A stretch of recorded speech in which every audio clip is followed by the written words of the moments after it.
Hey guys, tonight we journey back to a time when life was cold, loud, smelly, and unforgiving, but also kind of fascinating in its absolute chaos. Yep, we're talking about medieval times, not the restaurant. The real deal. You're not royalty, you're not a knight, you're just you, living in a thatched hut with your entire family and some chickens. Imagine it. You open your eyes before dawn. It's freezing. You're wrapped in a rough wool blanket that's maybe never been washed. Beneath you, a sack of straw, flattened and itchy, rests on a dirt floor. The low ceiling makes you duck. Your first breath of the day smells like old smoke, livestock, and something sour that you've just accepted as air. You try to stretch, but your muscles already ache, so before you get comfortable, take a moment to like the video and subscribe, but only if you genuinely enjoy this type of content. And hey, drop your location and local time in the comments. Now, dim the lights, maybe turn on a fan for that soft background hum, and let's ease into tonight's journey together. Your first thought today isn't, what's for breakfast? It's probably, how cold is it outside, and will I lose another toe?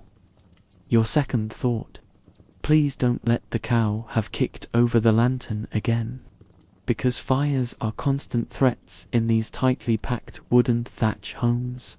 The air is heavy with moisture, and dew clings to the inside of your one grimy window, which is basically a stretched piece of oiled animal hide. Glass exists, sure, but only the super rich have enough to actually see through it. You squint anyway. You're not alone in your home. Your parents, siblings, maybe your grandparents, all packed together on the dirt floor. And yes, the chickens are inside, too. So is the goat. Why? Because it's safer than leaving them outside, where foxes, wolves, or even desperate neighbors might help themselves. You pull on the same rough tunic you wore yesterday, and the day before that. It's made of undyed wool, and yes, it smells like wet sheep. You try not to think about the fact that you've never actually had a bath, just occasional splashes of cold water in a nearby stream. That clean feeling, it's more of a concept than a sensation.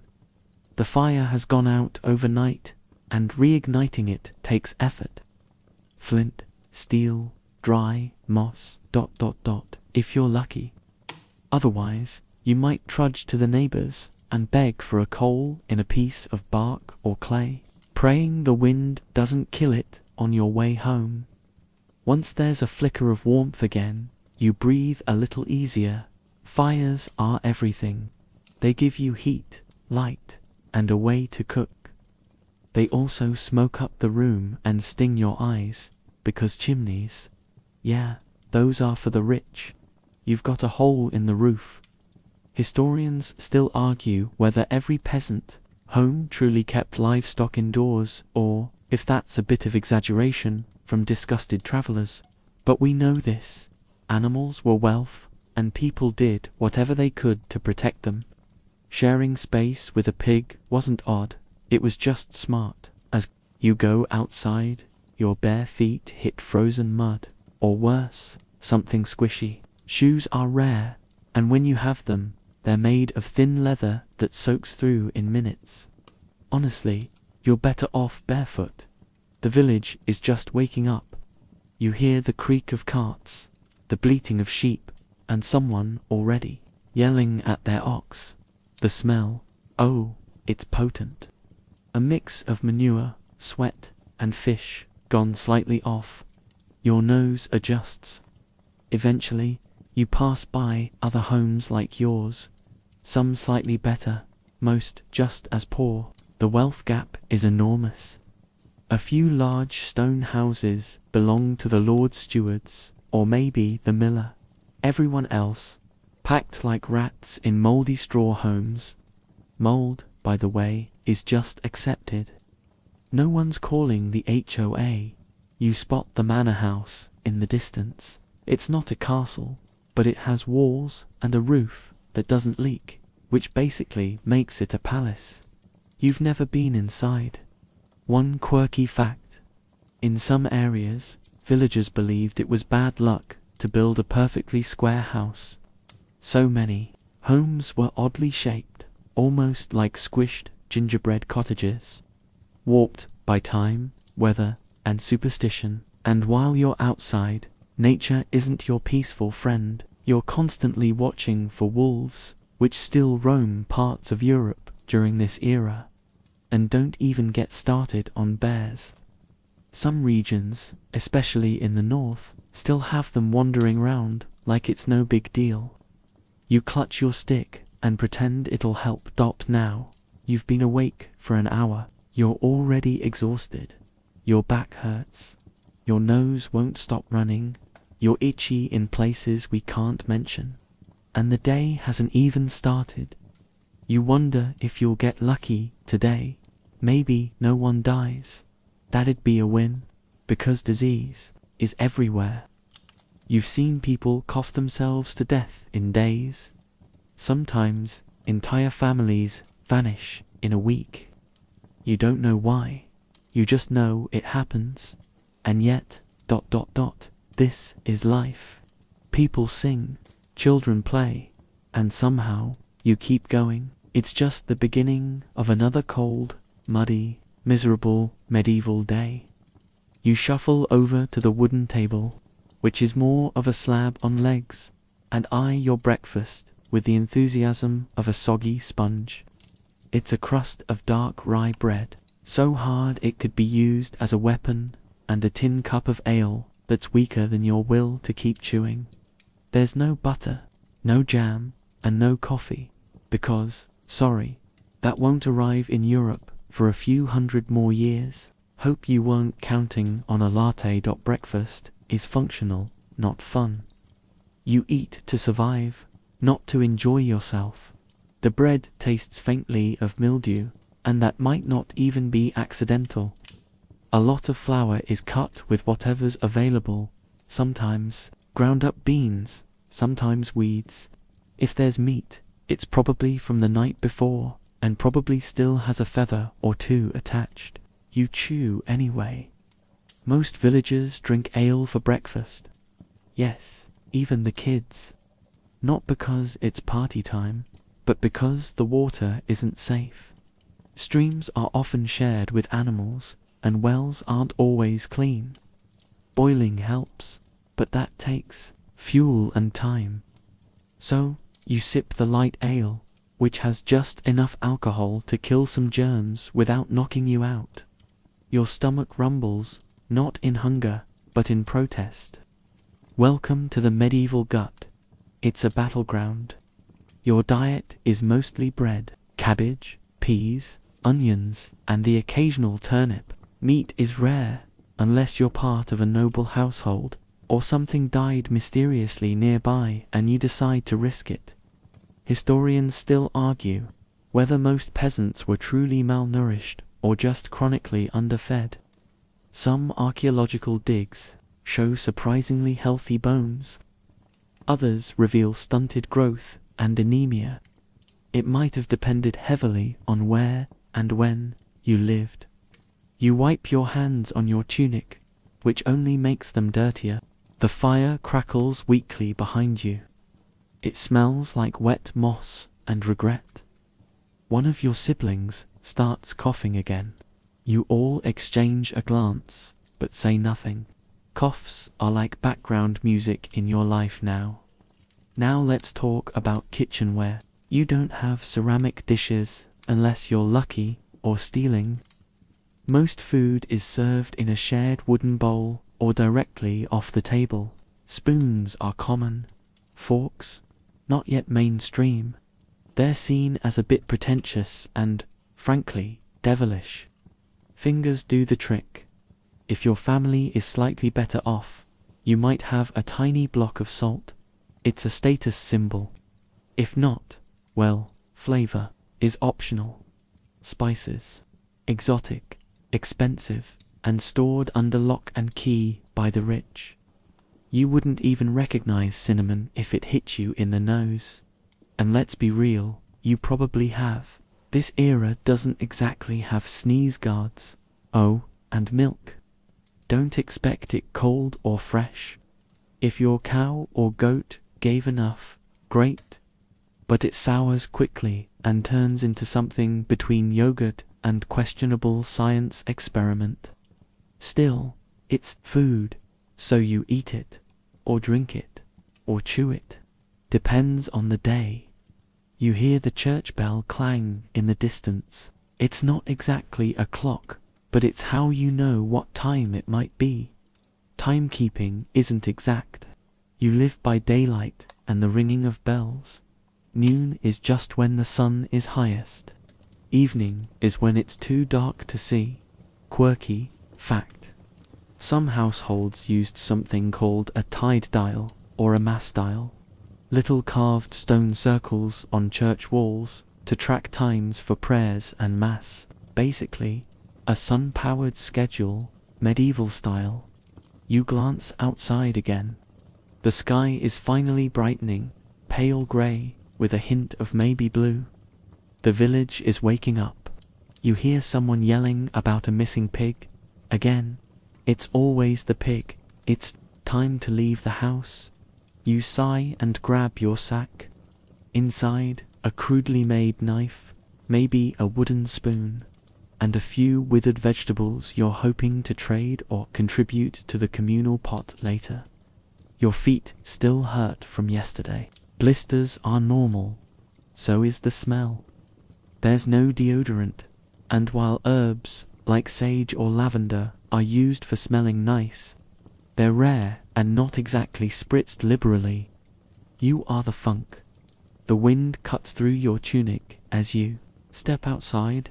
Another long, grey day of work ahead. But first, the walk to the fields, which isn't short or easy. The paths are muddy, lined with thorns, and full of other exhausted villagers just trying to get by. You hear someone humming a chant as they pass you. Probably a bit of old pagan tradition mixed with Christian superstition. That's normal. People blend beliefs all the time. You mutter one too, just in case, and then there's the mud. It's not just a little muddy, it's legendary. Medieval mud could eat a shoe hole, and probably did yesterday. Roads are rare, and even then, there are often just ruts worn into the earth. If it's raining, you're basically walking through pudding. You catch sight of the Lord's tax collector riding past on a horse, not even trying to avoid splashing you. The fine silk lining of his cloak mocks your patched wool as it flaps in the breeze. He doesn't even look at you. The smell of his horse's sweat is oddly comforting. At least it's warm. You're still chewing that morning bread. That's not a joke. It's just that dense. Your jaw hurts. You'd kill for a croissant, but those don't exist here. Not for you, anyway.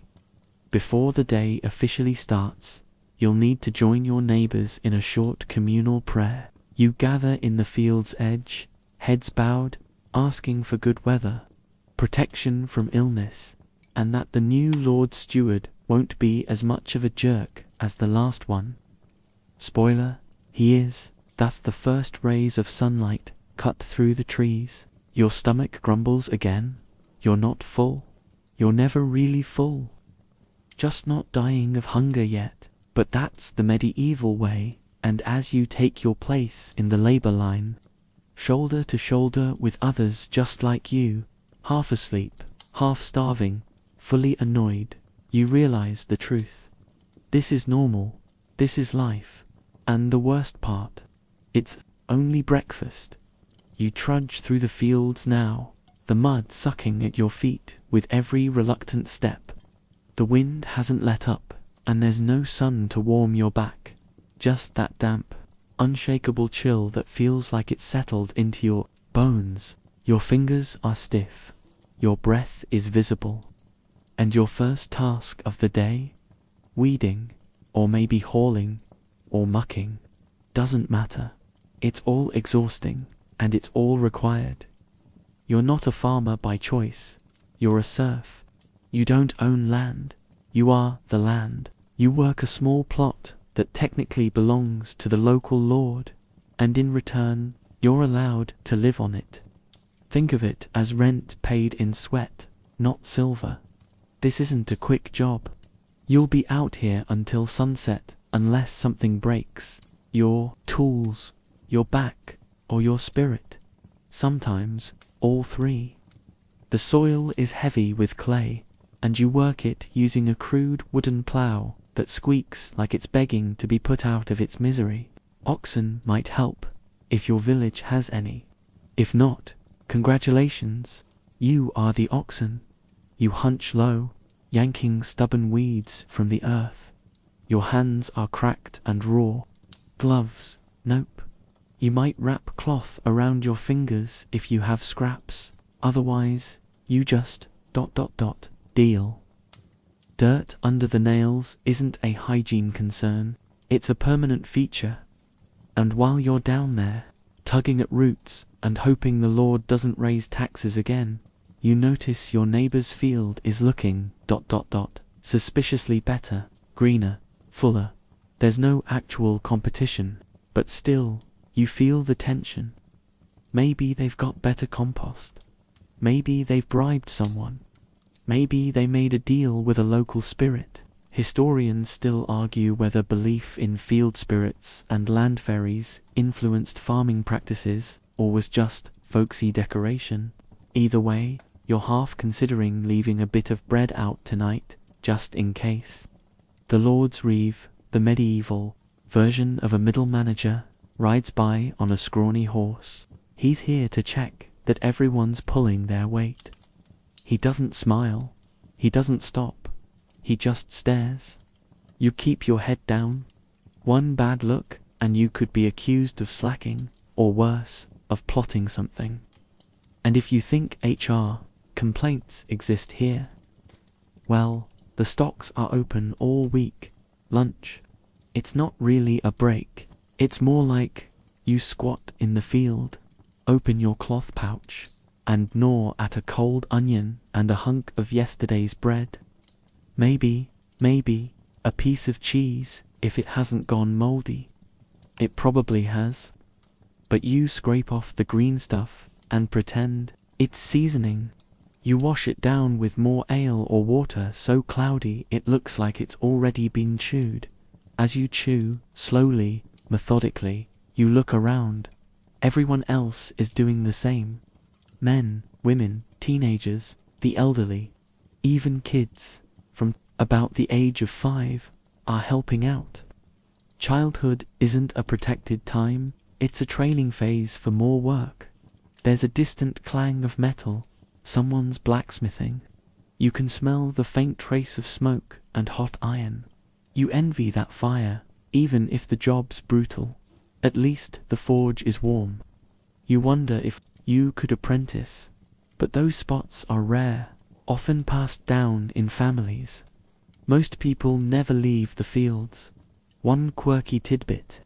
Some medieval workers believed that whistling while working would summon evil spirits, so fields stayed eerily quiet, just the occasional grunt, cough, or whispered complaint about the Reeves horse smelling worse than the compost heap. You turn back to your task. Dig, pull, drag, repeat. Time crawls forward, each hour measured, not by clocks, but by the position of the sun and the ache in your spine. If you stop too long, the cold settles in. If you keep going, your legs burn. Pick your poison. Your clothes, already damp with morning dew, are now soaked with sweat. Wool does not breathe. It clings, it chafes. And every now and then, a flea takes a bite out of you for good measure. You slap at your neck, miss, and go back to digging. Occasionally, you dream of escape. Maybe joining a monastery, if you can read, or enlisting in an army. where at least there's food, or becoming a peddler and walking from village to village, selling trinkets. But those are daydreams. Right now, your job is to keep pulling carrots. Historians still debate how much freedom medieval peasants actually had. Some argue many could move, marry, and trade freely. Others say they were tightly controlled by lords and tied to the land for life. Truth probably lives somewhere in between, like the carrot you just stepped on. You look up, the clouds are gathering, great rain. Again, there's no schedule to postpone to, no dry area to move to, you just ... keep going. Tools get slippery, clothes heavier, the earth more stubborn. Your job doesn't stop because the weather's having a tantrum. And let's not forget, if your harvest fails, you still owe the same amount of grain to your lord. You could starve, and he'd still have his feast. That's the beauty of feudalism. All of the work, none of the reward. You blink back sweat, or is that rain? Hard to tell. The day drags on, your fingers are pruny from the damp. Your knees have locked twice. You fantasize about a hot bath, maybe even soap. Then you remember, that's just for the nobility. You're lucky if you get a cold stream once a month. By late afternoon, your back has completely betrayed you. Every muscle is screaming. Your hands are numb, and still you keep working. Why? Because if you don't, someone else has to cover for you. And if they don't, the harvest fails. And if the harvest fails, everyone suffers. And just when you think you might collapse, the bell rings again, one long clang. Not freedom, but the next miserable task. You stand up, wobble a bit, and start walking back toward the village. There's still water to fetch, animals to tend, and maybe, if you're lucky, a bit of soup before night falls. You catch your reflection in a puddle. Mud on your cheeks, straw in your hair, eyes half closed. You smile anyway. Why? Because, somehow, you're still here. And this was just one day in the fields. You get to do it all again tomorrow. You arrive back at your hut. If hut isn't too generous, and all you want is to lie down and not move for 6 hours, but you can't, because now it's time to freshen up. And by that, we mean, try not to smell quite as much as you did when you woke up. You splash a bit of cold water from the bucket into your face. It doesn't help. Your hands are filthy. Your feet are worse. You scrape the mud off with a stick and shrug. That's close enough to clean. There's no soap. Not for you. Lye-based soaps exist, but they're mostly reserved for wealthier folks, or monasteries that make their own. You might rub some ashes or sand on your skin to scrub off the dirt, but the results are ... questionable. And then there's the real enemy, fleas. Lice, too, but fleas are relentless. They live in your clothes, your bedding, your hair.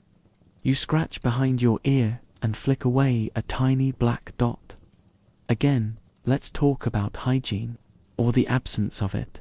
Baths happen, but not often, and not in tubs filled with rose-scented water. You stand in a barrel or squat in a stream. Winter, you skip it, because hypothermia is not a vibe. Historians still argue whether medieval people truly avoided bathing or just had fewer chances to do it. Some towns had public bathhouses, but those became controversial. Too much mingling, the church said. So eventually, they started shutting down. You reach for a cloth to wipe off the sweat and dirt. It was white once. Now it's more of a permanent beige with patches that are ... crusty. Best not to think about it. And where, you ask, is the bathroom? Ah, yes, the chamber pot. If you're lucky, it's ceramic. If not, it's a wooden bowl. Either way, it lives under the bed or in a corner. You relieve yourself into it. Maybe add a handful of straw, and then someone guess who has to empty it. Where? Into the gutter, or the nearest ditch. Or just toss it into the alley and yell, "Gardiloo," if you live in a town. But you don't, so you just chuck it and hope no one's walking past. The smell never truly leaves. It clings to everything. Your clothes, your bedding, your soul. You light a bit of dried sage or rosemary if you have it, not to banish spirits, but to banish stink. And while we're on smells, let's talk mouths. You haven't brushed your teeth, ever. Toothbrushes aren't really a thing. Some people use cloths or chew sticks with frayed ends. Maybe you rub your gums with salt or charcoal. And you definitely avoid smiling too wide.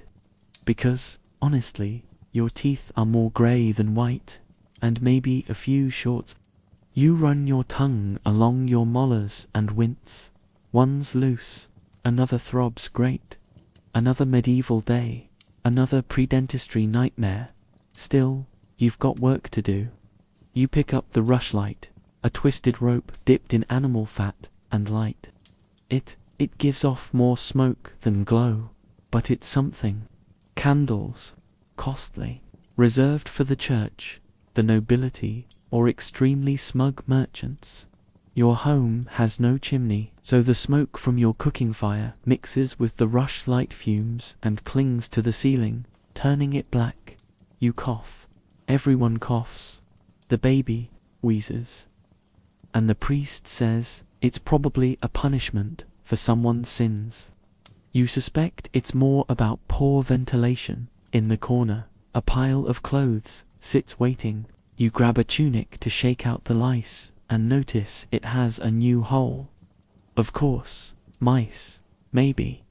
Moths, possibly, or just fabric giving up on life. Your clothing is ... practical. One tunic, maybe two. A belt made from rope. No socks, leather shoes. If you're lucky, and if you're really lucky, they almost fit. Most clothes are made from wool, coarse, scratchy, heavy when wet, which is always. Linen underclothes exist, but they're rare for peasants. You itch constantly. You consider that normal, fun, medieval fact. Some people wore tiny pouches of herbs like lavender, mint, or sage around their necks or tucked into their clothes to keep bugs away. You try it. The fleas laugh. You hear a ruckus outside. Someone's yelling about a broken fence. Again, you step out to investigate, and the smell hits you. It's pig dung, or maybe human, or both. It all blends together in a way that makes your nose twitch and your brain just shut off. The streets are more like trenches. There's no drainage system here. Water, waste, and sludge all pool together in a friendly puddle that takes up half the path. You walk wide. The village dogs are out again, skinny, half-wild, growling, over scraps. You give them space. They're not pets. They're survivors, like you, and they're probably full of worms. You walk by the community well. A couple of people are there, arguing over whose turn it is. You wait your turn, lower the bucket, and bring up what might generously be called water. It has things floating in it. You take a sip anyway. You don't have a choice. Back home, you pour the rest into the cooking pot. Tonight's dinner is onion and barley soup. No meat. Again, you peel the onion slowly, savoring the sting in your eyes. At least it smells like something. Historians still debate whether medieval peasants had enough to eat on average. Some years were good, others were devastating. Famine was always one bad harvest away. You've seen people eat acorns, boiled leather, bark. You pray this year holds out. As the pot simmers, the smoke thickens. Your eyes burn, your hands are raw from the cold. Your stomach growls like a church bell. You stir slowly, the barley clumping at the bottom. It smells earthy, a little burnt. Very real. You hand out bowls. Everyone eats in silence. No one's satisfied. Just ... not starving. You lie down on the straw pile again. The same spot you woke up from. The fire flickers low. Someone coughs. Someone snores. You pull the blanket up to your chin and try not to think about how many bugs just climbed in with you. The wind howls outside. Rain taps on the thatch. Somewhere in the dark, a dog barks and then whimpers. You close your eyes, scratching your scalp with one cracked nail, and wonder how tomorrow will smell. You wake up, scratching. Again, it's your scalp this time, and something under your arm, and something ... lower. You sigh. Lice are as much a part of medieval life as bread and blisters. You sit up, try not to think about it, and immediately scratch again. Your blanket, wool, coarse, and never washed, probably has an ecosystem of its own by now. You'd burn it, but then you'd freeze. So, you endure. Your tunic is still damp from yesterday. You shake it out, and a couple of bugs, definitely not dead, fall out. You smack one with your hand and miss. It escapes into the straw floor like a tiny, smug monster. Clothes in medieval times aren't fashion, they're function, and barely. You've got maybe one outfit, two if you're a show-off. Your outer tunic is rough wool, undyed, scratchy as sin underneath. If you're lucky, a linen shift. But linen wears out fast, and when it's gone, you just go without. You tie your belt, just a rope, really, and pray it holds. Underwear, that's not standard. You tug at your hose, which sag around the knees and are tied awkwardly to your tunic with laces. They never stay up. The medieval wardrobe is a puzzle you resolve every morning, and then you scratch again. You glance over at your younger brother, who's already dressed, already scratching. It's a family affair. You pluck a flea off your arm and flick it into the fire. It pops. You feel a little victorious. Let's talk lice. These tiny freeloaders don't just live in your hair, they also thrive in the seams of your clothes. There's even a special medieval tool for this. The knit comb, a fine handmade wooden or bone comb used daily to pull out eggs. You find one and start dragging it through your scalp. It hurts. You grit your teeth. The tiny ping of lice hitting the floor is disturbingly satisfying. One quirky historical tidbit.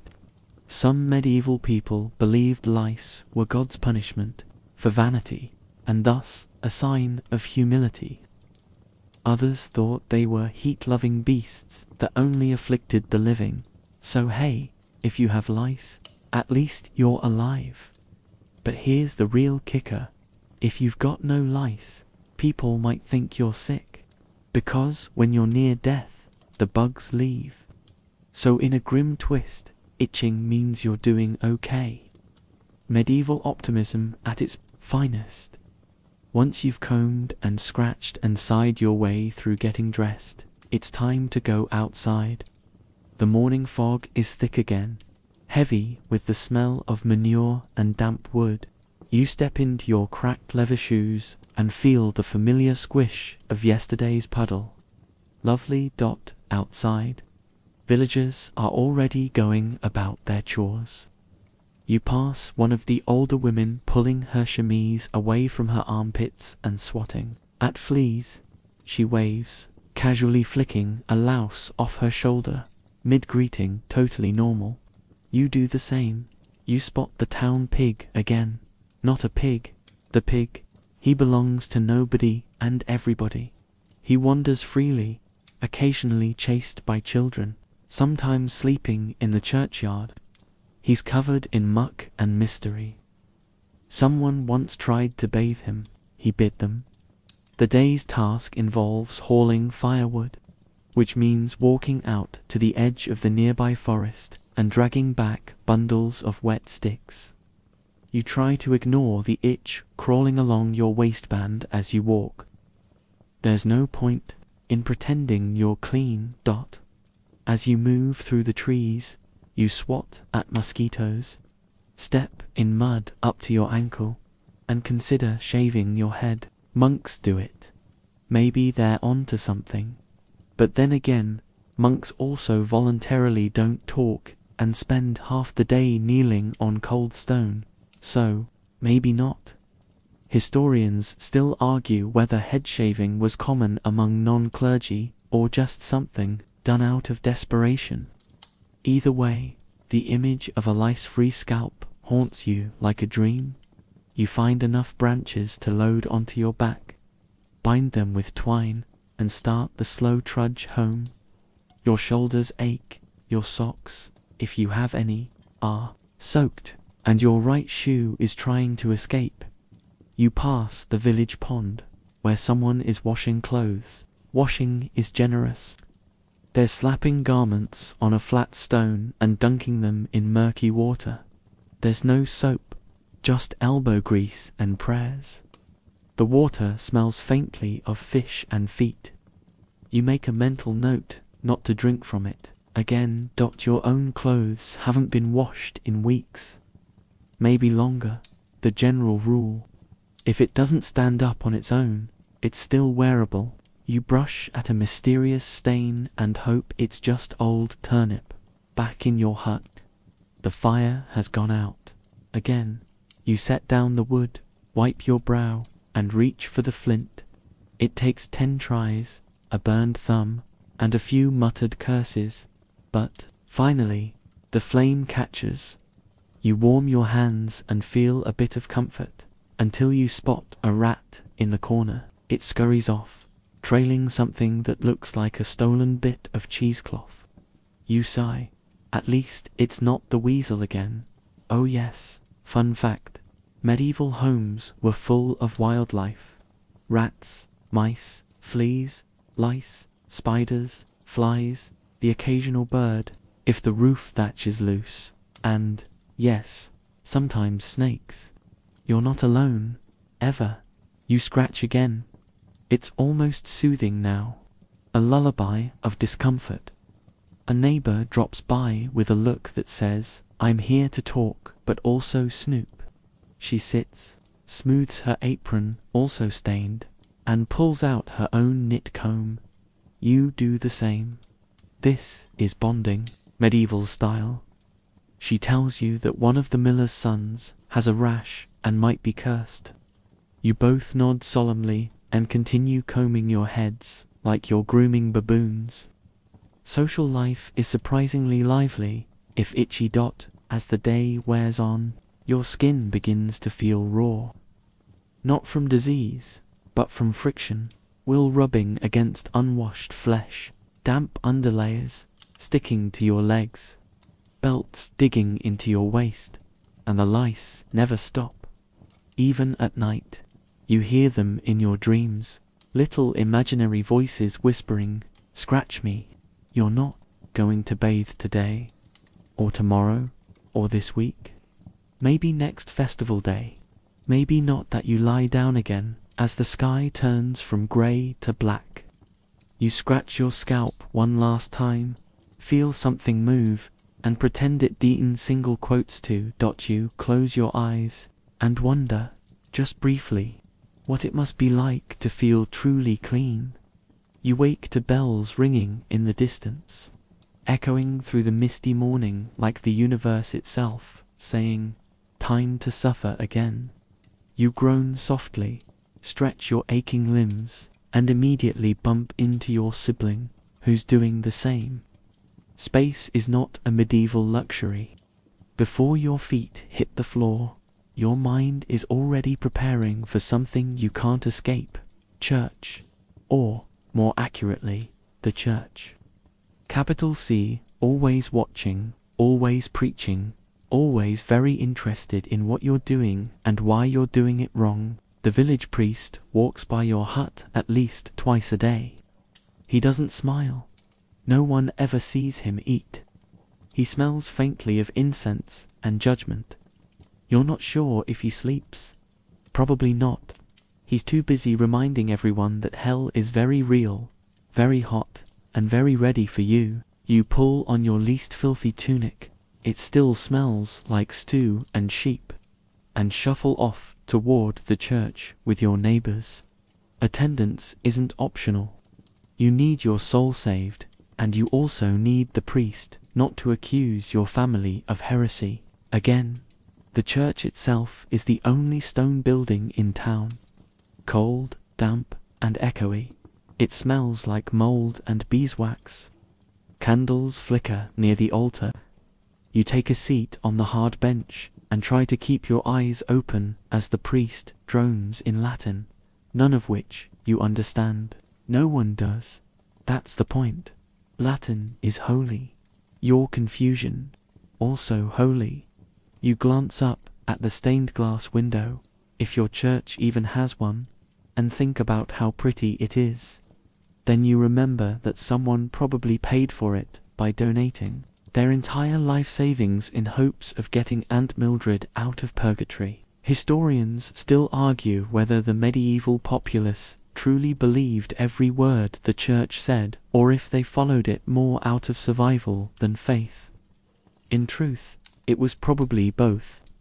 You don't not believe in demons when people are dying of mysterious fevers and lightning hits your roof twice in a week. You try to focus, but the incense makes your nose itch. You sneeze once. The priest glares. You cross yourself in apology. When the sermon ends, you shuffle outside again, and everyone stands around trying to look holier than each other. You overhear two women whispering about a man who sneezed during the blessing last week and hasn't been seen since. You remember sneezing just now. You quickly fake a cough to throw them off the scent. Let's talk about fear.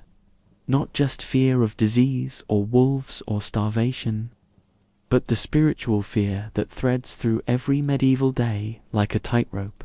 You've been taught since birth that God sees everything, that saints can intercede on your behalf, that angels fight invisible battles over your soul, and that the devil, he's real, he's clever, and he's probably already inside your neighbor's pig. You carry charms, little relics tied with twine, maybe a dried flower, a carved wooden cross, or a coin rubbed against a saint statue. You whisper prayers under your breath constantly. It's reflex now, like blinking or scratching. And those whispers, they're often half pagan, half Christian, old superstitions wrapped in new theology. Your grandmother still leaves bread out on All Hallows Eve. Your aunt says not to whistle at night or you'll invite death. You don't ask questions. You just follow the rules. The stakes feel too high not to. One quirky tidbit. Some folks believed sneezing expelled a little bit of your soul, so everyone would immediately say God bless you, not out of politeness, but to literally protect your spirit from floating away before a demon grabbed it. You wander past the village green and spot the local cunning woman, a healer, herbalist, and unofficial therapist. She's muttering over a pot of something that smells like garlic and hope. Some say she's a witch. Others say she's the only reason half the village isn't dead yet. Your mother once brought you to her with a fever. She rubbed goose fat on your chest, fed you something bitter, and prayed to Saint Hubert and the moon. You lived. So now, you're a little superstitious too. You look around at the world you live in and realize something important. Religion isn't just on Sunday, it's every moment. Every illness is divine punishment or spiritual test. Every bad crop might be your fault for skipping mass. Every good thing, a sign that God hasn't given up on you yet. You hear a baby cry, and someone mutters, God's will. A bird falls from a tree, a sign. Someone's cow gives birth to twins, a miracle. Someone else's cow dies, witchcraft. It's all connected, always. You pass the local graveyard on your way back. It's small, uneven, and a little too close to the church. Graves are shallow, markers are rare, and bones sometimes surface after heavy rain. You don't look too hard. Someone might recognize a relative. Death is everywhere. It's not feared so much as expected. The priest talks about the afterlife more than this life. Eternal reward or eternal punishment. Those are your options.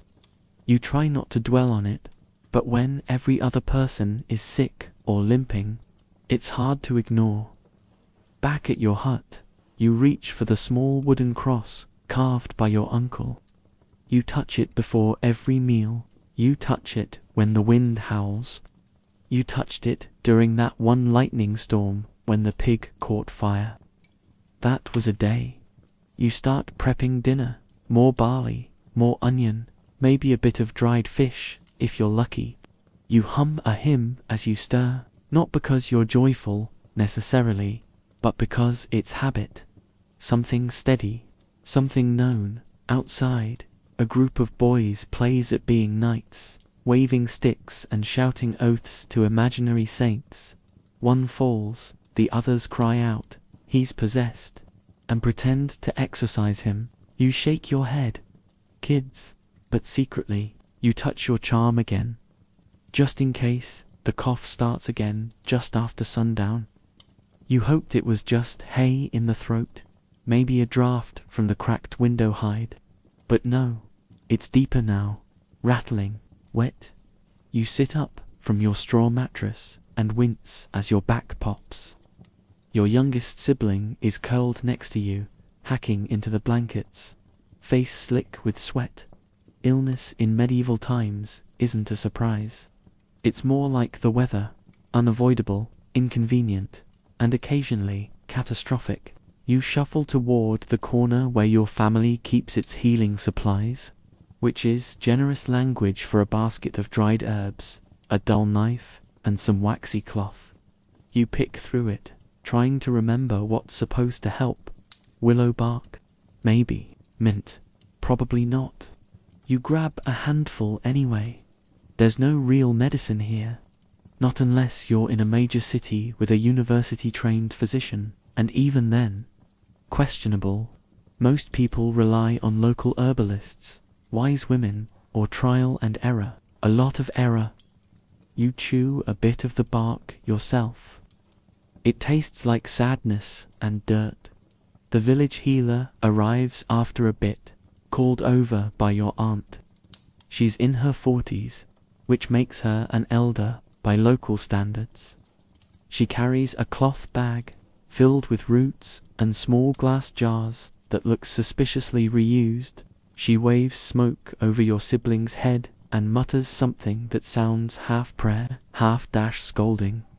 She gives you instructions: warm compress, onion poultice, and boiled garlic water. You nod and pretend you understand.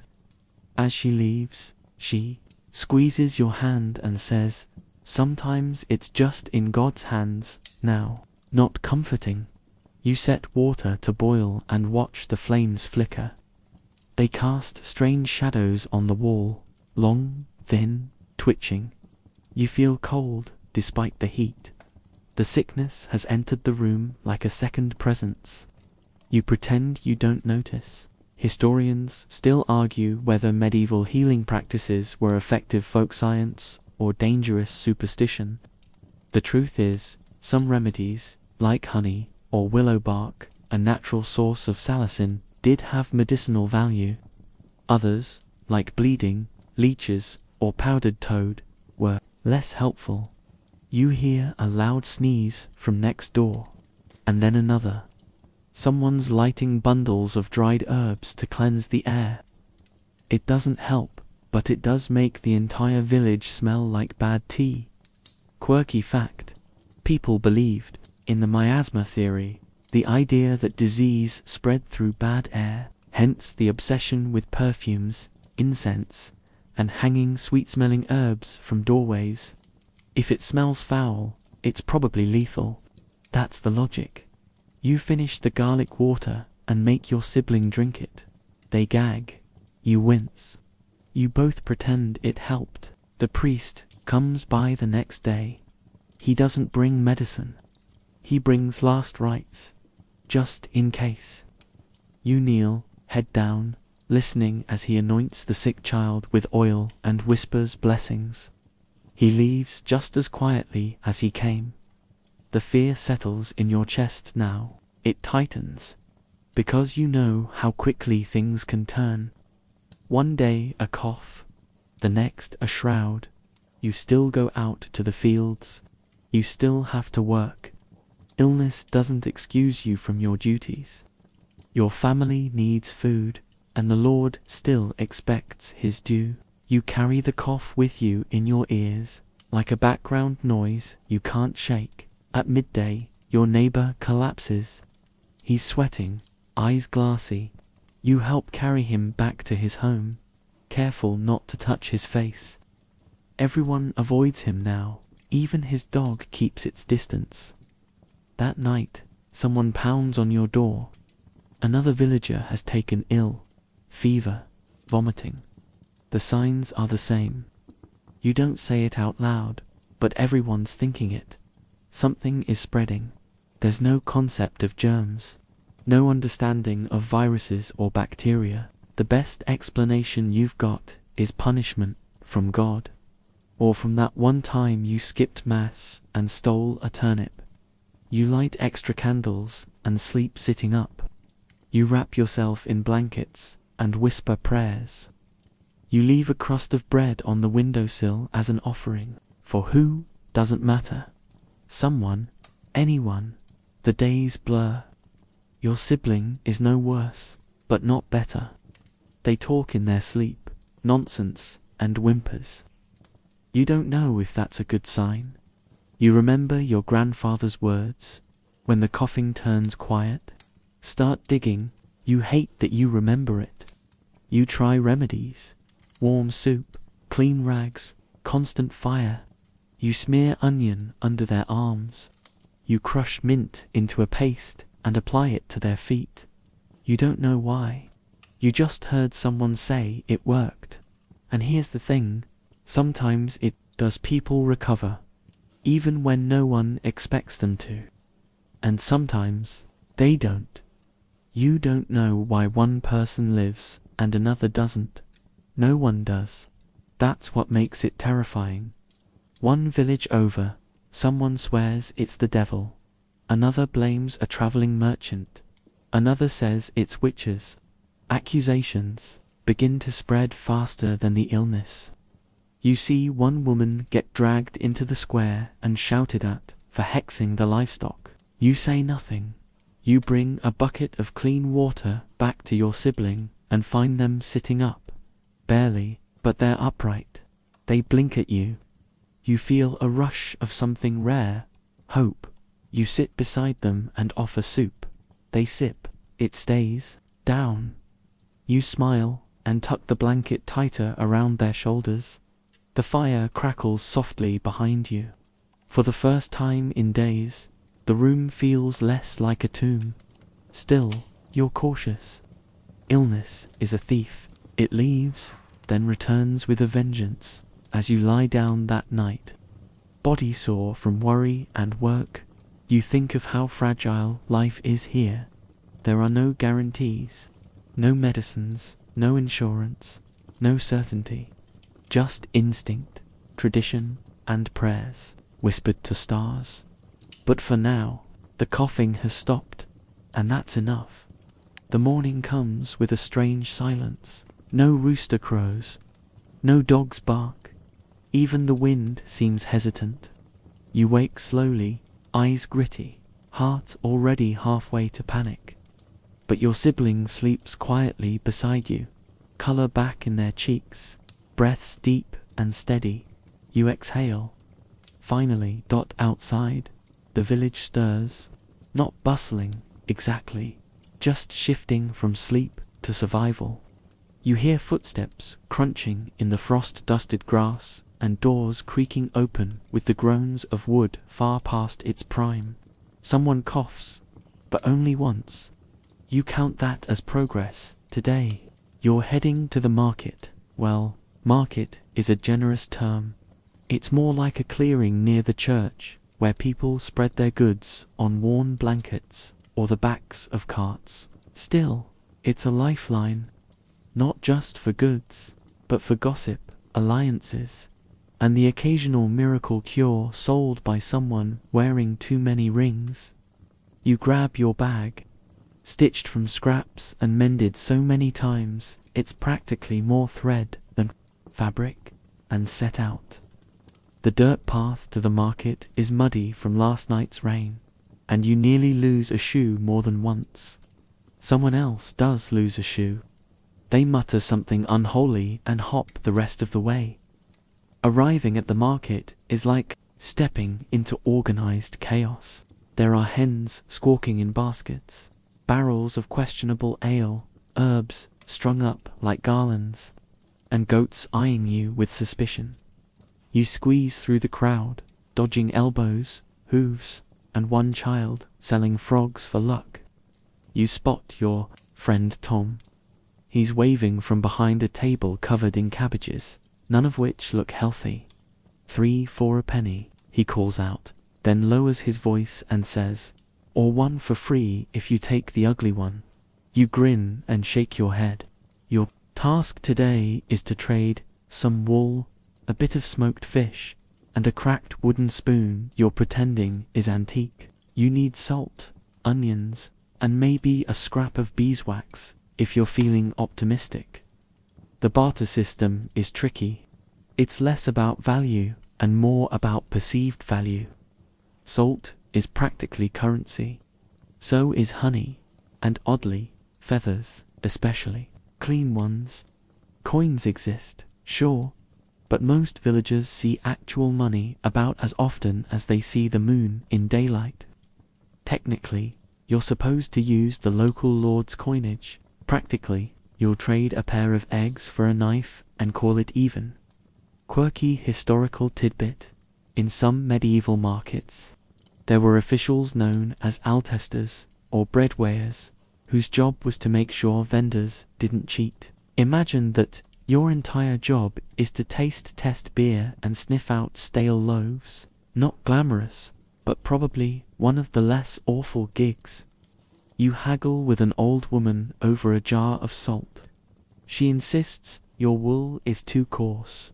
You insist her salt smells like pond water. Eventually, you both sigh and trade with the resignation of people who know this dance too well. She throws in a sprig of rosemary. You wink. Market diplomacy achieved. Historians still argue whether medieval markets were truly free marketplaces or subtly controlled by lords, guilds, and religious rules, likely both. You might trade freely unless the guild says otherwise, or unless it's Sunday, or unless someone tattles on you for unfair haggling. While scanning a table of dried roots and mysterious powders, you overhear a merchant whispering about a new sickness in the south. Not the plague, but something sticky. You pretend not to listen. You mentally update your apocalypse bingo card anyway. You trade your fish for a bit of beeswax and some charcoal, good for drawing or cleaning teeth, depending on how desperate you are. You pass a booth selling charms, iron crosses, tiny clay, figurines, ribbons said to protect against toothaches. You don't believe in that stuff, but you still buy a ribbon, just in case. Then comes the part of market day you secretly love. The performers, a juggler, likely more conman than artist, starts throwing apples while balancing on a barrel.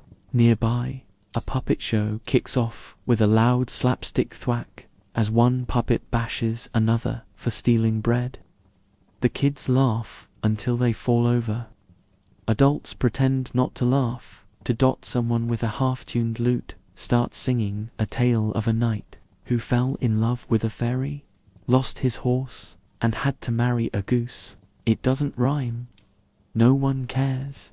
It's entertainment, and you'll take it as you watch.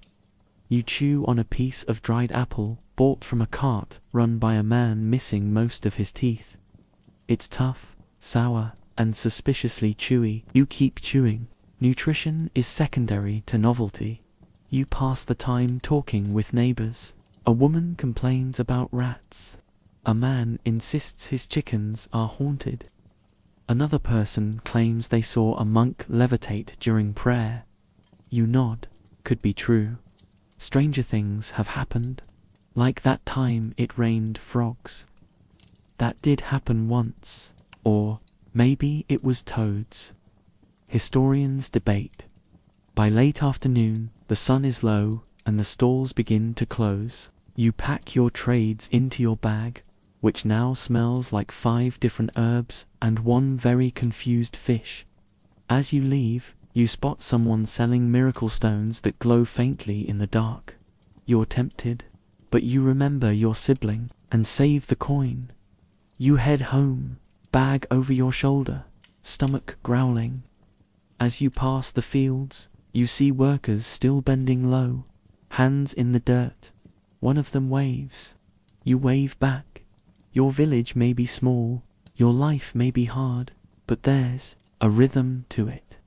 A beat you've learned to march to, even if your shoes are full of mud and your apples taste like regret. Back home, your family is waiting. Your siblings sitting up, blanket around their shoulders, face flushed with health. You hand over the onion and the salt. The relief in their eyes is worth more than any coin. You light the fire and start dinner. Barley again, but with herbs this time. You hum the goose-marrying night's song under your breath as you stir. And as the pot simmers and the sky darkens, you feel, if only for a moment, that maybe, just maybe, you've survived the day. You're jolted awake before sunrise by the sound of something hitting the door. Not a knock, more like a thud, followed by a grunt, and then the unmistakable squeak of a rusty hinge. You scramble up from the floor pallet, the cool air biting at your toes, and pull open the door. It's your uncle. He's bleeding, again. This time, it's his hand. A nasty slice across the palm. Probably from that rust-covered sickle he refuses to throw out. He shrugs it off as just a scrape, but you've seen too many scrapes turn into amputations to ignore it. You help him inside and start boiling water. There are no antiseptics here, no antibiotics. If infection sets in, it's down to luck and divine mercy. You wash the wound with clean water and wrap it with linen, hoping the herbs tucked inside the bandage do more than smell nice. He winces but doesn't complain. Pain's part of the scenery now. In medieval life, injury is inevitable. You're surrounded by sharp tools, hard labor, uneven ground, and zero safety precautions. OSHA is a far-off dream. Here, the rule is simple: don't die. You head to the barn shortly after, your uncle insisting he can still help mend the fence. You roll your eyes but let him come. A little blood loss never stopped a medieval man. Probably not healthy, but it's the culture. You pass a man hauling logs with one arm, the other gone, likely from a sore accident. He nods at you with a kind of quiet understanding, like, yep, still here. You wonder how many others walk around half-healed, stitched together by prayer, wine, and pure stubbornness. Here's a quirky fact. Many medieval folk believed in the healing power of saints. Relics, bones, cloth, or even teeth supposedly belonging to holy figures. Pilgrimages to shrines were as much about health as holiness. Touch the right relic, and maybe that festering wound stops festering. Your cousin once walked 5 days to press her lips against a glass vial said to hold Mary Magdalene's tears. She came back with the same cough, but fewer fleas. The fence repair is grueling. The wood is warped, your hands are blistered, and the nails are handmade and barely straight. You drive them in with a stone, because the hammer's been missing since spring. Probably in a field or under a cow. Your uncle's hand starts to swell, and you shoot him a look. It's fine, he mutters. It'll drain. He says it like it's a good thing. You disagree. Historians still argue whether medieval surgical practices were more advanced than previously believed, or whether they were basically medieval torture with a knife. On one hand, trepanning, drilling a hole in the skull, was a thing. On the other, some patients survived it. So, draw your own conclusions. Later, in the village square, you pass a man demonstrating bone setting. He yanks a boy's dislocated shoulder back into place with a swift, almost cheerful snap. The boy screams. The crowd claps. The man bows. You also spot a traveling barber surgeon setting up shop. His cart is covered in red and white cloth, the early symbol of the barber's trade. He offers haircuts, tooth pulling, bloodletting, and, if you've got the coin, lancing boils. It's like a spa day, but one you're statistically less likely to survive. You keep walking, as the day goes on. You help lift hay, mend broken tools, and try not to lose a finger. You pass by the mill, where the sound of grinding stone is deafening.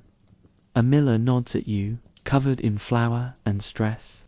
His assistant lost an eye last month to a misaligned gear. No one talks about it. By midday, your arm aches, your back throbs, and your thumb's bruised from where you dropped a beam. But you've kept all your parts attached. So far, a success. Lunch is a hunk of bread, half a turnip, and a bit of yesterday's onion. You chew slowly, pretending it's roast duck. It's not. It's never roast duck. Injury is constant. So are the workarounds. That man with the missing fingers. He's the best net weaver in town. The boy with the limp. Fastest shepherd on this side of the river. You adapt or you don't survive. You think of your friend who got kicked by a horse last winter. He lost most of his teeth. Still smiles more than anyone you know. Gums and all. As evening falls, your uncle's hand looks better. Maybe the swelling's down, at least. You rewrap it more carefully this time. He offers you a crooked grin. See, told you. Just a scrape. You roll your eyes again. But maybe he's right. The stars come out, slow and cold. You settle by the fire, exhausted. Your body aching in places you didn't know existed. You rub your sore hands and think of how breakable you are. And yet, here you are, still breathing, still whole. Mostly, you drift off, thinking of a better world, one where accidents don't mean amputation, and infection doesn't mean goodbyes. A world with gloves, and soap, and maybe just one full night's sleep. But in this one, you take what you can get. You wake to the unmistakable sound of someone yelling about pigs. Not just a pig, the prized one. The one old widow Branwyn swears can predict rain and once saved her from a falling roof beam. Local legend, really. And now, it's on the loose, snorting with purpose, trailing half a cabbage cart behind it. You slip on your shoes, still damp from yesterday, and run out with the rest of the village. It's a chase. Kids shriek, dogs bark, adults curse under their breath in 5 different dialects. You narrowly avoid being bowled over by the pig, who clearly has places to be. That's how your day begins. And no, this isn't unusual. Today is not about work. Today is about community. Not in the modern coffee shop and book club sense, but in the survival through cooperation sense. You all live like lungs in the same chest. When one person suffers, the rest feel the squeeze. After the pig is finally wrangled, covered in cabbage, and deeply offended, you're pulled into a meeting at the village green. It's not formal. No scrolls, no podiums, just people standing around a tree, arguing about fence boundaries, stolen firewood, and whose goats keep eating whose laundry. One man insists his neighbor cursed his cows. The neighbor insists the cows are just dumb. A third person suggests letting the priest sort it out. No one likes that idea. The priest is still recovering from last week's mead incident. This sort of meeting happens often. It's how things get done, or at least get talked about, until someone loses patience and fixes it themselves. And then comes the real news. A messenger has arrived from the Lord's manor. He's not very tall, but he wears a hat with a feather and walks like his boots don't touch the dirt. He reads aloud. The harvest tax is going up. Again. Groans ripple through the crowd. A few people mutter curses. One elderly woman just stares at him like she's calculating whether her broom could take him in a fight. You're too tired to be surprised. Lords tax everything: land, crops, tools, marriages. In some places, there was even a cheese tax. No joke, you once heard of a village that had to pay a toll to use their own mill. And it wasn't cheap, so when the messenger unfurls a second scroll, new tithes for the church, you brace yourself. 10% of your grain, 10% of your eggs, 10% of your patience. Historians still argue whether these taxes crushed the peasantry or simply maintained order in a chaotic system. Maybe both. Either way, your life just got harder. And the pig isn't sharing his cabbage. After the messenger leaves, you're pretty sure someone threw a turnip at him. The meeting breaks up. People grumble, but no one rebels, because rebellion, that's a fast ticket to hanging, or worse. Better to grumble now and survive later. You walk with your friend Lena back toward your homes. She's sharp-tongued, missing 2 fingers, and knows everything. She tells you the manor is getting new tapestries, while your neighbor can't afford shoes. You shake your head. She mutters, feathers and fools, and spits in the dirt. There's comfort in these walks, though. You talk about the weather, the harvest, the fact that the bees are acting weird again. Last time that happened, winter was brutal. Coincidence? Maybe. As you pass the church, you hear singing, the kind that rises slowly, rough voices, out of tune, but honest. A wedding is underway. You stop to watch from a distance. The couple is young, barefoot, beaming like they've never seen a tax. Notice, the whole village showed up, because, in a world like this, joy is everyone's business. Someone hands you a small cup of ale. It's warm, slightly sour, and perfect. The feast that follows is modest: boiled barley, roasted roots, a bit of dried meat, and 1 roasted goose that vanishes in under 3 minutes. There's music, dancing. Even the pigs seem happier. You laugh harder than you have in weeks. One of the best things about medieval life, community bonds are tight. If your roof collapses, 5 people will show up to fix it. If your child falls ill, everyone donates a scrap of food or coin. If your cow wanders off, the entire village will help find it and then talk about it for months. Remember that time you accidentally let the chickens into the priest's quarters? Yeah, still funny, still getting teased about it. Quirky fact, some medieval towns had official village scolds, people employed to call out bad behavior. Think of them as a cross between a hall monitor and your nosy aunt. No offense if you are a nosy aunt. By nightfall, the party has quieted. People drift home, some singing, some snoring, some still debating the best way to cook a turnip. You sit by your door, watching the stars blink into view. Someone's playing a lute in the distance. Probably that guy with 3 songs and no rhythm. Still, it's kind of nice. You think about the messenger, the taxes, the arguments, and the laughter. This is what life is, here. A little chaos, a lot of grit, and sometimes, despite everything, moments of real joy. You step inside, wrap up in your blanket, and listen to the faint music fade into the night. No rain, no fire, no plague, tonight, at least. You fall asleep, wondering how long this peace will last. It's not even dawn when the church bell rings, and not the gentle, come to prayer kind of ring. No, this is a frantic, repeated clang that sends a chill straight down your spine. You sit up, heart already racing. That bell only rings like that for 2 reasons, fire or death. You rush outside, half-dressed, feet cold against the packed earth.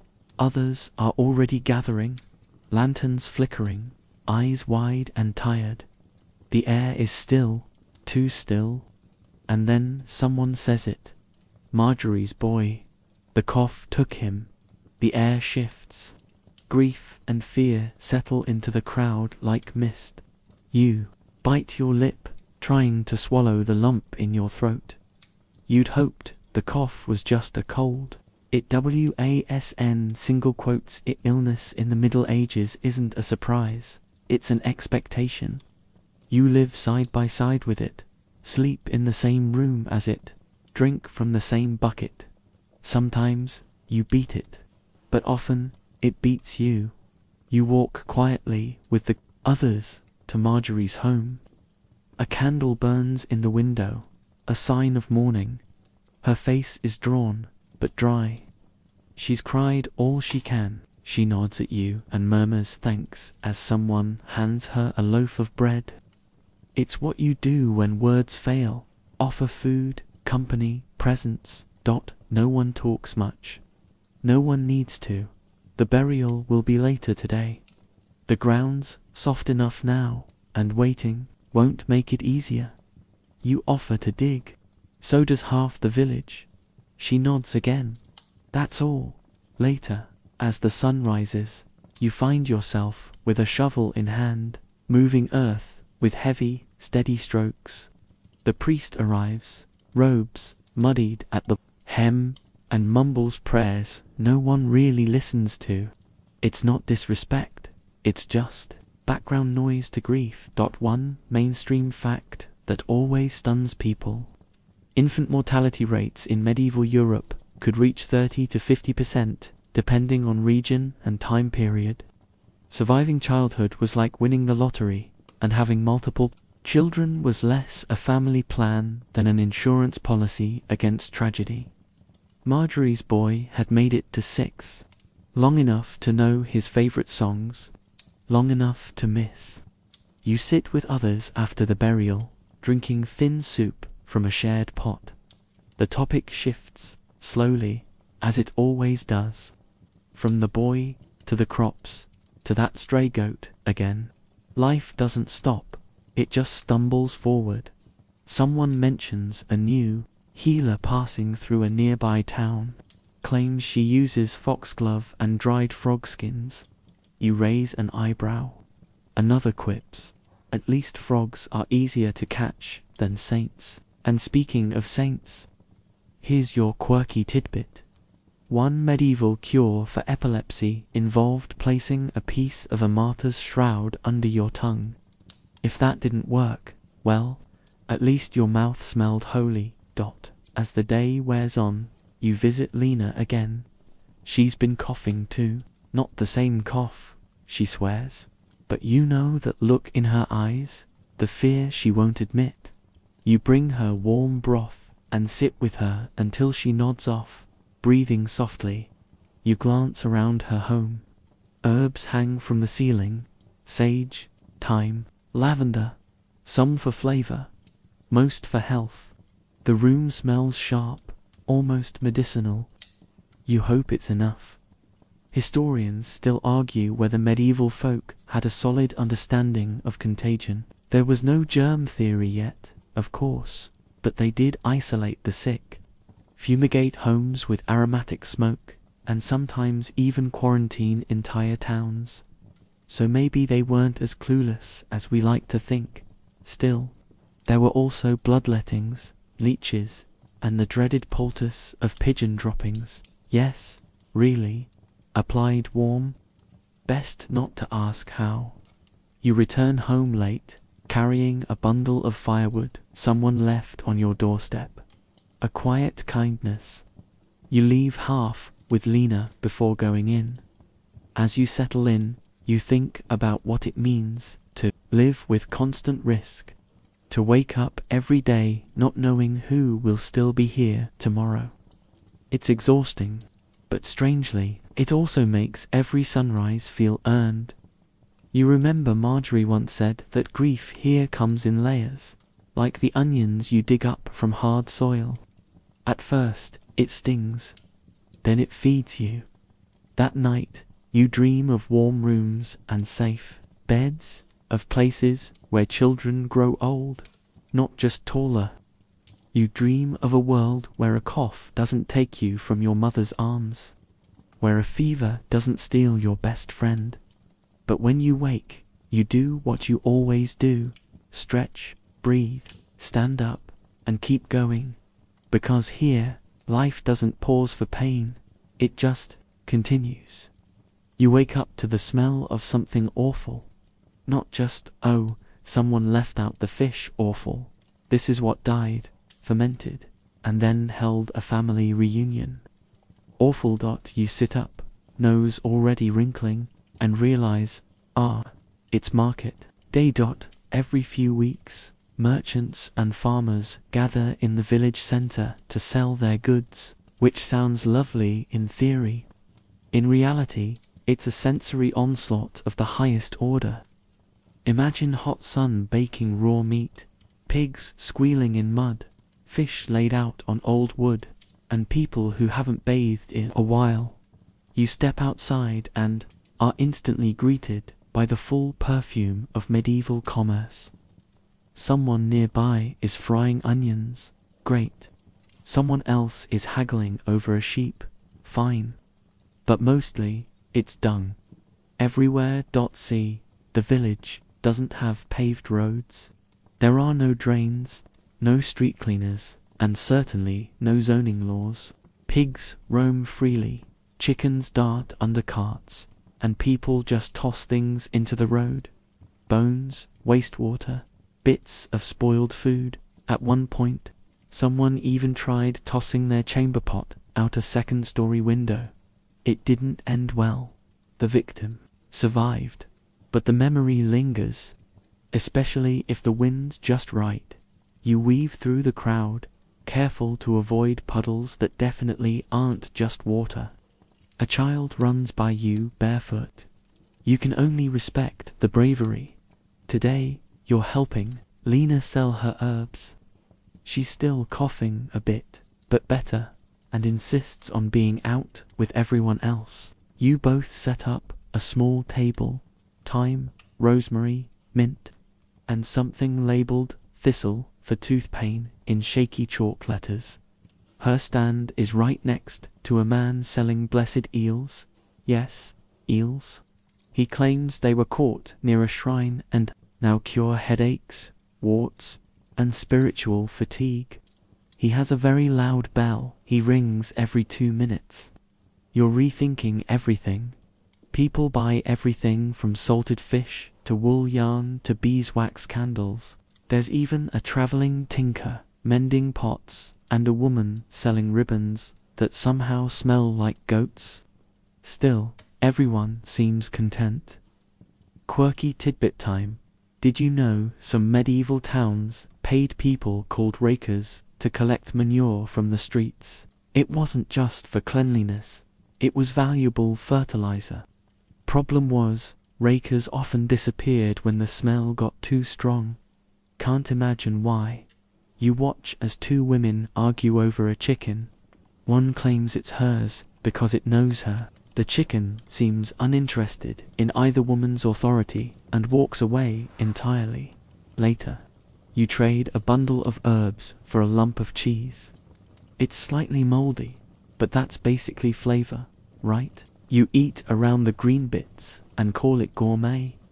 Historians still argue whether medieval marketplaces were centers of thriving economic development or just controlled chaos disguised as commerce. Probably both. They were where news spread, deals happened, alliances formed, and yes, gossip bloomed like moldy cheese. You hear whispers about a knight passing through last week who paid in gold. Also, someone swears the miller is secretly hiding extra flour and not declaring it to the reeve. If true, that's enough to get him fined or flogged. Either way, you file it away in your mental drama folder. You spend hours on your feet, calling out prices, fetching water, and dodging over-enthusiastic pigs. One actually bites your tunic. Rude. By midday, the sun is high and everyone's crankier. You hear a juggler is performing near the ale tent, so you and Lena sneak off to watch. He's decent. 3 balls, a wooden spoon, and something suspiciously like a preserved turnip. You applaud politely. A fight breaks out nearby. Something about a goat that looks too similar to another man's goat. They're shouting. Someone brings up an unpaid dowry. The reeve steps in and yells louder. It ends with both men getting dunked in a water trough to cool off. Classic. You make your way back to your stand, now surrounded by flies. The blessed eel guy is loudly offering a 2-for-1 special. Lena mutters something unkind about eel-based economies. You help her pack up what didn't sell and head home just as the sun dips. Your feet hurt, your back aches, and there's definitely something sticky on your sleeve you don't want to investigate. But it's not all bad.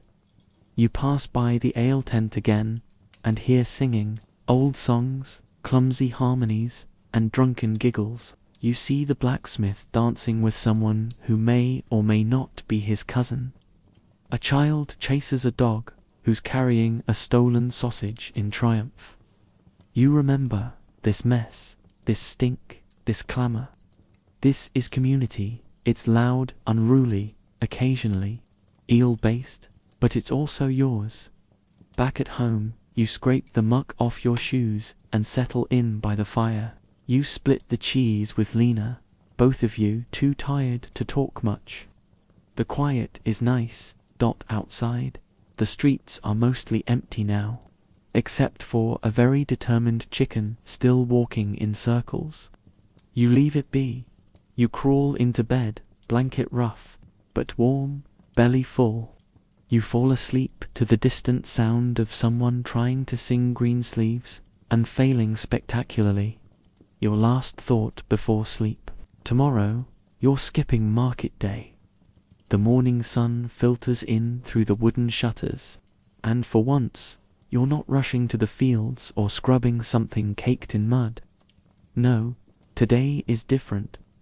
Today is festival day. Your bones still ache from yesterday's market chaos, but there's something in the air. Laughter, bread baking, possibly someone already drunk and singing early. Whatever it is, it feels lighter than usual. You pull on your best tunic, which is to say, your least patched tunic. It still itches, of course, and you're 80% sure there's a flea colony planning real estate expansion in the sleeve. But hey, fashion is pain. Outside, the village has transformed. Bunting, made of dyed scraps, flutters overhead, tied between poles and trees. Children dart past, with faces smudged in soot and smiles stretched wide. The baker is giving out sweet buns, and for once, you're allowed a whole one. You bite into it, savoring the honey glaze, and immediately burn your tongue. Worth it. This isn't a saint's day or a religious feast. It's something rarer, a seasonal fare, a chance for everyone, from peasants to petty nobles, to let loose. And for you, it's a rare day of near freedom. You join a group gathered near the village green, where a jester in a redandilo patchwork outfit balances a stick on his nose. A few toddlers gasp. A drunk guy tries it and nearly knocks over a pig. Excellent entertainment. Someone starts up a lute, and before long, a circle forms for dancing. You're dragged in by Lena, whose energy today defies all reason. And soon you're spinning awkwardly, trying not to stomp on toes. You mostly fail, but no one minds. This isn't courtly dance. This is sweaty, barefoot, joyful, stumbling. Here's your mainstream historical fact for this section. Medieval festivals often aligned with agricultural calendars. Planting, harvest, and they weren't always church affairs. Some were throwbacks to older, pre-Christian traditions, with bonfires, dancing, and slightly suspicious rituals involving mead and maypoles. As the day goes on, the games begin. You watch a pig race, which is less about racing and more about people chasing chaos on four hooves. A boy wins by accidentally scaring his pig into running straight into a fence. He's declared the victor and given a turnip. You clap. There's also a cabbage toss, a tug-of-war over a puddle, muddy and glorious, and a riddle contest by the ale tent. You try to answer one riddle, fail miserably, and are gently booed by a man with a flower crown and no shoes. Speaking of shoes, someone walks past selling festival sandals made from woven reeds. You buy a pair for 2 buttons and half a carrot. They disintegrate an hour later, but you admire the entrepreneurial spirit. Nearby, a makeshift puppet theater is attracting a crowd. The story involves a greedy miller, a clever goose, and an exploding outhouse. The children laugh so hard one falls over. You laugh too, despite yourself. Let's pause for a quirky tidbit. In some regions, fool societies, yes, that's what they were called, organized, licensed mischief during festivals. They crowned mock kings, parodied authority, and sometimes even fined the local priest in jest. Unless he was unpopular, then not so jest. But not everything is light-hearted. A man is caught stealing a meat pie. Normally, this would lead to a fine, maybe time in the stocks. But today, the reeve simply gives him a sharp word and takes the pie back. Festivals are mercy days, in their own odd way. Still, the stocks are set up nearby, just in case someone overdoes it. You walk past and see they're already occupied.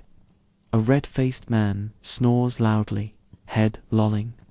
Someone's drawn a mustache on his face with charcoal. Classic festival behavior.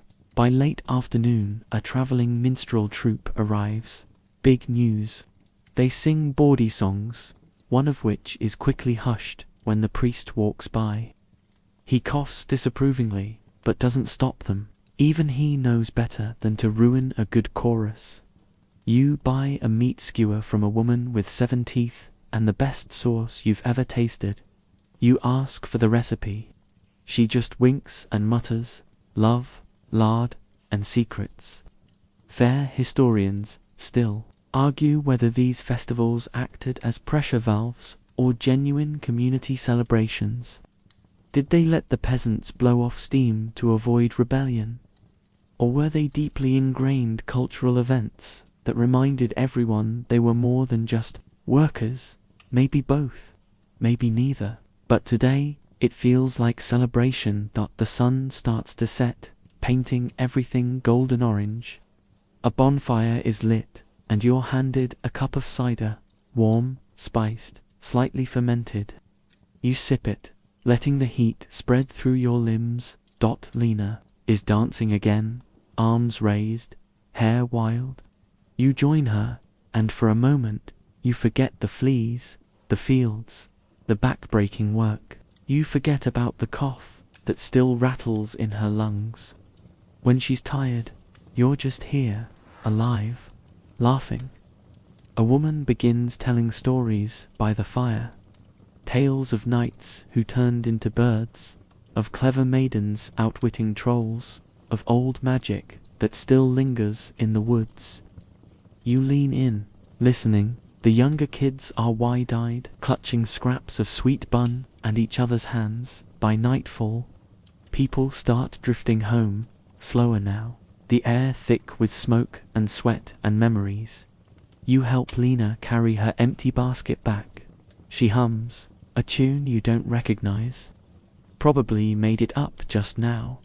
As you lie in bed later, you smile into the dark. Today, the world didn't hurt. Today, it danced, and you kept up. The next day is anything but festive. Your body protests every movement as you crawl out of bed. Dancing and cider are great in the moment, but wow, your knees didn't sign that contract. You limp toward the hearth, muscles stiff, joints squeaky, like someone stuffed hay where your bones used to be. But rest, not a chance. There's word of a storm coming, and that means emergency prep mode. You join others from the village on the edge of the forest, hauling bundles of kindling, chopping last-minute logs, and tying down anything that might blow away, including one deeply confused goat. The sky's already shifting, bloated grey clouds, rolling over like an army of grumpy sheep. The wind picks up, sending leaves skittering like they're trying to warn you. You pull your cloak tighter. It smells like wet wool and regret. Back in the village, shutters slam, animals are herded into cramped barns. You help a mother gather her chickens, one of which seems convinced it lives on her roof. You end up climbing said roof. The chicken wins. Obviously mainstream historical fact. Storms in medieval times were not just a nuisance. They were catastrophic. No reinforced roofs, no early warning systems, and definitely no flood insurance. A single storm could ruin crops, flood homes, and spread disease faster than you can say no, not again. You get roped into digging a drainage trench behind Lena's house. The mud is clingy and cold, and you slip at least twice. Lena, watching from under a thatch awning, offers helpful advice, like, try not to fall. By the time you're done, you look like a rejected scarecrow. You consider staying outside and becoming one. The first raindrops fall like heavy coins. A few kids giggle and try to catch them on their tongues.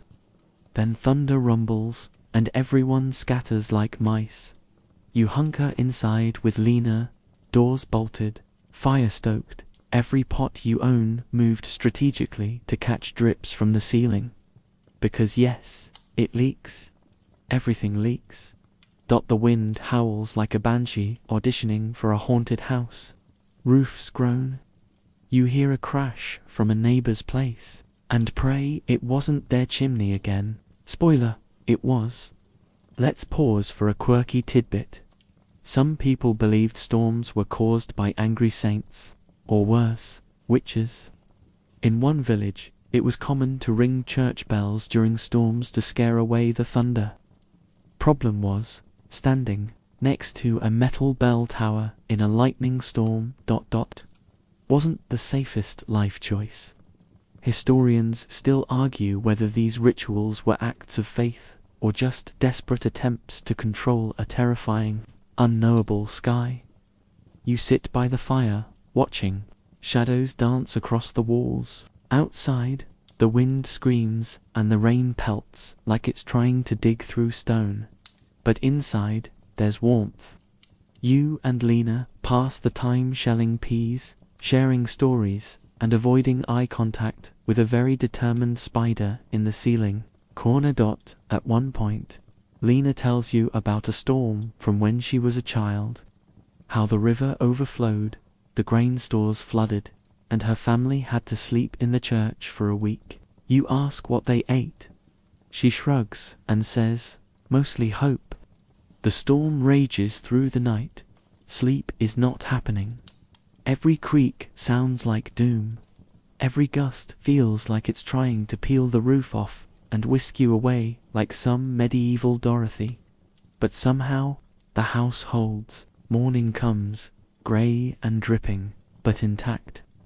You step outside, boots squelching, and take stock. The chicken coop has relocated 3 feet to the left. Someone's laundry now decorates the treetops. The outhouse door is gone, just gone, probably halfway to Normandy by now. Everyone emerges, bleary-eyed, like hungover ants after a keg party. You join the cleanup without complaint, just breathing in the wet earth, broken branches, and sweet, rare scent of survival. Then comes the worst part. Checking the fields, you slosh through knee-deep muck to where the barley used to stand tall. It's not good. Flattened stalks, muddy roots, and puddles where you're pretty sure crops once lived. You and the others just stand there, quiet. It's a loss. Maybe not total, but heavy enough to weigh on every shoulder. That's the thing in this world. Nature holds the upper hand. You can toil, prepare, pray, and still get slapped with wind and rain that undo everything overnight. It's humbling, it's unfair, but it's also the way things are. You help restake a fence, tie up the leaning scarecrow who frankly looks how you feel, and check on the animals. Most are fine, though one cow seems personally offended by the weather. You get it. By afternoon, the sun finally pushes through, casting a kind light over the soaked village. You take a moment, just a quiet breath on the hill, to watch steam rise from the fields. There's destruction, yes, but also resilience. Shoots will resprout, homes will be patched. Life trudges on, mud-caked and stubborn. Later, Lena boils some root vegetables, and you both eat in silence. Not the strained kind, just the kind where words aren't necessary. You survived another day, and in this time, that's a victory. You wake before dawn, not because you want to, but because that's what people do here. No alarms, no snooze buttons, just the rooster from 3 doors down screaming like it has a personal vendetta. You groan and sit up, every part of you stiff and slightly damp from the ever-present medieval dew that seems to sneak indoors no matter how many furs you pile on. Today is nothing special, no feast, no storm, no wild drama, just another ordinary day. And weirdly, that might be the hardest kind, because life in medieval times, it's not all plagues and sword fights and dramatic castles silhouetted against lightning. Most of it is just chores, repetitive, grueling, necessary. You head out, boots squelching slightly from yesterday's rain, and help feed the animals. The pig greets you like a long-lost friend by snorting and trying to eat your sleeve. You dodge, barely, then toss in some scraps. The cow needs milking, and she is not in the mood. The stool tips once, and you catch the bucket just in time. A small win. You count those by mid-morning. You're helping Lena repair a section of thatch on the roof. You climb up shakily, praying the straw holds. And yes, it's straw, woven carefully and layered thick. It insulates well if you keep it dry and mold-free, which you don't. Ever, but mainstream historical fact here. Thatch was the most common roofing material in medieval villages, especially for the poor. It was cheap, local, and surprisingly durable when maintained. But it also became home to bugs, birds, and the occasional black rat looking for free rent. Historians still argue whether its prevalence was a clever adaptation or a desperate necessity. Probably both. By noon, you're starving. Lunch, today, barley stew with exactly 3 lentils in it. Lena apologizes. You tell her it's fine, but your stomach disagrees audibly. She laughs. You both chew slowly, savoring the hint of salt like it's rare treasure. And then, back to work. The fields need attention. After the storm, the irrigation ditches have shifted. You spend hours with a shovel, redirecting the water flow like a very muddy architect. You meet 2 toads. One is indifferent. The other tries to sit on your foot for 20 minutes. Here's a quirky tidbit.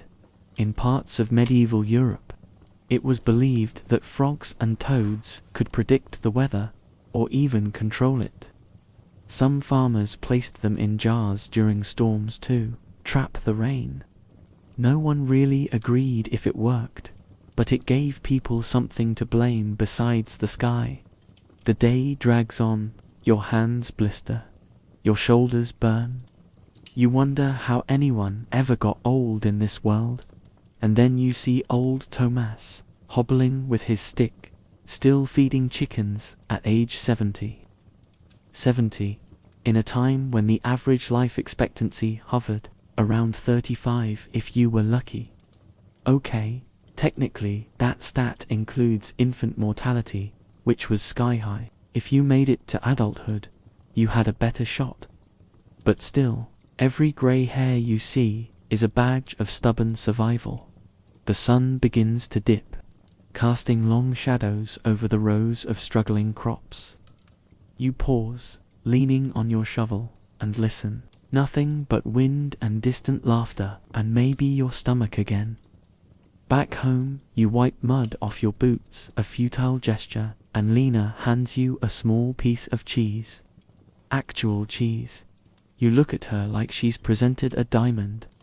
She rolls her eyes. Don't get used to it. But you do. For 10 glorious seconds, you get very used to it. Dinner is quiet. Lena hums. You stretch out by the fire, arms heavy, back sore, eyes drooping. There's no drama, no jester, just a flickering hearth, and the knowledge that you did what needed doing. And that's life, really. Not heroic, not epic, just survival stitched together with small kindnesses, borrowed tools, and the occasional piece of cheese. You lie down, pulling your thin blanket over your chest. Outside, the night settles in soft and slow. An owl hoots. Somewhere, someone's still laughing from a story told too late over a shared bottle. You let the sound wash over you like warm rain, and as sleep pulls at your thoughts, you realize maybe you could last a day in medieval times, but tomorrow, let's not get ahead of ourselves. Even though your body is tucked beneath soft covers in your modern-day bed, your mind has spent the night wading through muddy medieval fields, ducking under stormy skies, and sampling the blandest stew imaginable. Why? Why walk through centuries of discomfort, struggle, and strange goat behavior. Because history, yes, even the boring, itchy, dirt under the nails kind, is a mirror. When you learn about the past, you're not just memorizing dates or names, you're peeking into the lives of people who laughed, cried, argued over wells, and fought moldy roofs, just like you would. They loved, they feared, they hoped, and while their world looked very different, they still woke up each day and tried to make it through. Sound familiar? Studying history teaches empathy. It humbles you. It reminds you that progress didn't appear overnight. It was built brick by brick, sometimes by people who didn't even know they were changing anything. Like Lena patching a roof, or Tumas feeding chickens at 70. Ordinary actions that, over time, made extraordinary futures. Historians still debate whether we truly learn from the past, or if we're just doomed to repeat it. But either way, knowing the road behind us gives us a better map going forward. It grounds us, it softens arrogance, and it connects us to every muddy, starry, cheese-deprived human who came before. So now, after everything you've trudged through tonight, it's time to rest. Imagine a quiet path stretching ahead of you, lined with tall, whispering trees. A soft breeze carries the scent of warm bread and wood smoke. You walk slowly, barefoot. The ground is cool but gentle. No rush. Each step lighter than the one before. Overhead, stars begin to bloom, soft silver on navy blue. They flicker like embers in the sky. You come to a small cottage. Light spills from the windows. Inside, a hearth glows and a gentle voice hums a tune you almost recognize. You don't need to knock. The door is already open. This place, this quiet moment, it's just for you. You lie down near the fire. The warmth wraps around you like a blanket woven from centuries. Every sound fades. Every thought softens. There's nothing to do. Nowhere to be. You've walked far tonight. Now rest. Time traveler. Tomorrow can wait. Good night.